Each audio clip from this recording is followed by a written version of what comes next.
జోగులాంబ గద్వాల జిల్లా గద్వాలలో హిందూ ఐక్య వేదిక బంద్కు పిలుపునిచ్చారు. బంగ్లాదేశ్లో హిందువులపై జరుగుతున్న దాడులకు నిరసనగా గద్వాల్ బంద్కు హిందూ ఐక్య వేదిక పిలుపునిచ్చింది. విద్యా సంస్థలు, దుకాణాలను స్వచ్ఛందంగా మూసివేశారు. ప్రైవేటు సంస్థల కార్యకలాపాలు నిలిచిపోయాయి. ఏబీవీపీ మరియు హిందూ ఐక్యవేదిక వివిధ కుల సంఘాల ఆధ్వర్యంలో గద్వాల్ పట్టణంలోని పురవీధుల్లో భారీ ర్యాలీ నిర్వహించి ప్రధాన కూడలి కృష్ణవేణి చౌక్లో భారీ మానవహారం ఏర్పాటు చేసి హిందూ సంస్కృతిని, హిందువులను కాపాడాలని పిలుపునిచ్చారు.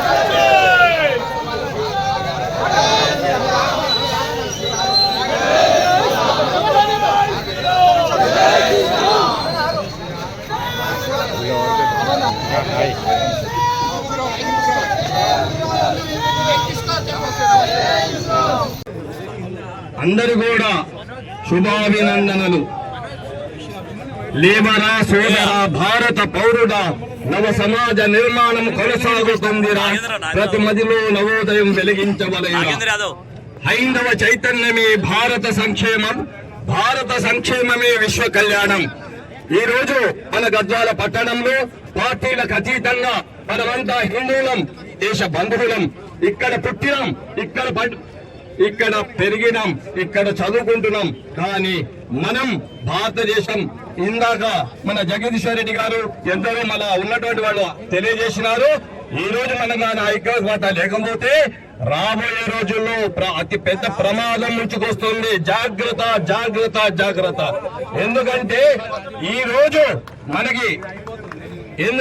రోజు మనమంతా ఐకమత్యం నుండి మన ధర్మాన్ని, మన సంస్కృతిని రాబోయే రోజుల్లో ఇప్పుడు వినాయక చవితి మనకు సమీపిస్తుంది. ఇంకా ఇంకా ఎక్కువ ఐక్యత పెంపొందించుకోవాలి. అదే హిందువులలో ప్రతి ఒక్కరిని భుజం తట్టి లేపాలి. అందరిలో ధన పేద అనే తేడా లేకుండా కలుపుకోవాలి. అదే నిజంగా హిందువుల యొక్క ధర్మం. కాబట్టి ఎలాగైతే నదులన్నీ సముద్రములు ఎలా కలుస్తుందో అలాగే కులాలు, మతాలు అనేటువంటి హిందూ మహాసముద్రములు కలుస్తున్నాయి. కాబట్టి హిందూ ఆ విధంగా మనమందరం కలుపుకోవాలి. ఒకరికొకరు మనం ఎక్కువ తక్కువనే కాకుండా ప్రతి మంచి మనసుతో మనం ఏవైనా కూడా సాధించుకోవాలి. మన విద్యా సంస్థల నుండి నాకు ఈ అవకాశం ఇచ్చినారు. ఇదే విధంగా నా ధర్మాన్ని నేను కాపాడుకుంటా, నా ధర్మాన్ని కూడా ప్రాణాలను అర్పిస్తా. ఏ లక్ష్య సాధన మీద మన ప్రధానమంత్రి నరేంద్ర మోడీ గారి మరి ఏ విధంగా భారతదేశాన్ని ప్రపంచ దేశాలకు నాయకత్వం వహించి ఐక్యరాజ్య సమితిలో ఆయన పేరు ప్రస్తావన ఉంది. నంబర్ 1 స్థానంలో ఉన్నారు. ప్రతి ఒక్కరు కూడా నరేంద్ర మోడీ తయారు కాయి ఈ గద్వాల పట్టణం, గద్వాల జిల్లాని విద్వత్ గద్వాలుగా తీర్చిదిద్ది రాబోయే తరాలకు మన సంస్కృతి అందించాలని కోరుతూ సెలవు తీసుకో. జై హింద్, జై భారత్.